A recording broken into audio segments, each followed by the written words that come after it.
ইরানের বিরুদ্ধে কঠোর অবস্থানের প্রশ্নে যুক্তরাষ্ট্রের ঘনিষ্ঠ মিত্র ছিল সৌদি আরব। তবে সাম্প্রতিক আঞ্চলিক পরিস্থিতিতে সেই সমীকরণে পরিবর্তনের ইঙ্গিত মিলছে। বিশেষ করে ইরানকে ঘিরে মার্কিন প্রেসিডেন্ট ডোনাল্ড ট্রাম্পের নীতির সঙ্গে সৌদি যুবরাজ মোহাম্মদ বিন সালমানের অবস্থানের পার্থক্য ক্রমেই স্পষ্ট হচ্ছে। তাহলে কি সৌদি যুবরাজ যুক্তরাষ্ট্রের সঙ্গে সম্পর্ক ইস্যুতে ইউটার্ন নিয়েছেন?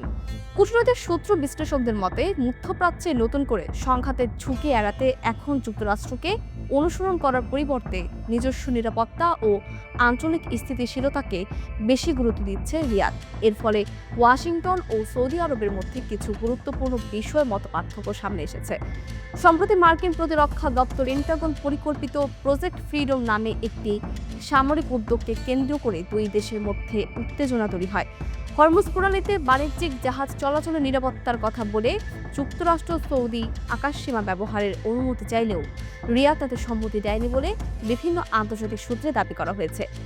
প্রতিবেদন অনুযায়ী এই সামরিক পরিকল্পনা নিয়ে আগাম পর্যায়ে সৌদি আরবের সঙ্গে পর্যাপ্ত আলোচনা না হওয়ায় অসন্তুষ্ট ছিলেন যুবরাজ মোহাম্মদ বিন সালমান। তার আশঙ্কা ছিল এমন পদক্ষেপ নতুন করে পুরো অঞ্চলের যুদ্ধের ঝুঁকি তৈরি করতে পারে।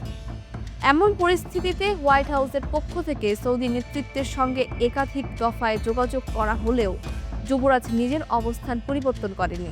শেষ পর্যন্ত পরিকল্পিত সামরিক উদ্যোগটি বাস্তবায়ন করা সম্ভব হয়নি। বিশ্লেষকদের মতে 2019 সালে সৌদি আরবের তেল স্থাপনায় হামলার পর যুক্তরাষ্ট্রের সীমিত প্রতিক্রিয়া এবং সাম্প্রতিক সময়ে ট্রাম্প প্রশাসনের মধ্যপ্রাচ্য নীতির ওঠানামা রিয়াদের আস্থায় প্রভাব ফেলেছে। ফলে সৌদি আরব এখন আঞ্চলিক নিরাপত্তা প্রশ্নে আরও স্বাধীন ও ভারসাম্যপূর্ণ কৌশল গ্রহণের চেষ্টা করছে। এরই অংশ হিসেবে চীনের মধ্যস্থতায় ইরানের সঙ্গে পুনঃস্থাপিত কূটনৈতিক সম্পর্ককে গুরুত্ব দিচ্ছে সৌদি আরব। পাশাপাশি চীন ও পাকিস্তান সহ আঞ্চলিক অংশীদারদের সঙ্গে সম্পর্ক আরও জোরদারে উদ্যোগ নিয়েছে দেশটি। তবে সব ক্ষেত্রেই যে দুই দেশের সম্পর্ক শীতল হয়ে গেছে তা নয়।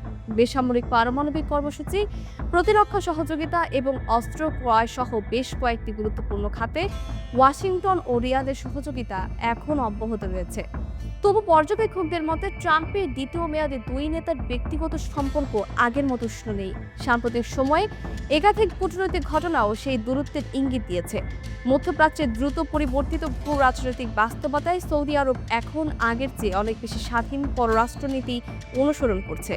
আর ইরানকে ঘিরে সেই নতুন কৌশলে যুক্তরাষ্ট্র সৌদি সম্পর্ককে নতুন এক পরীক্ষার মুখে দাঁড় করিয়েছে।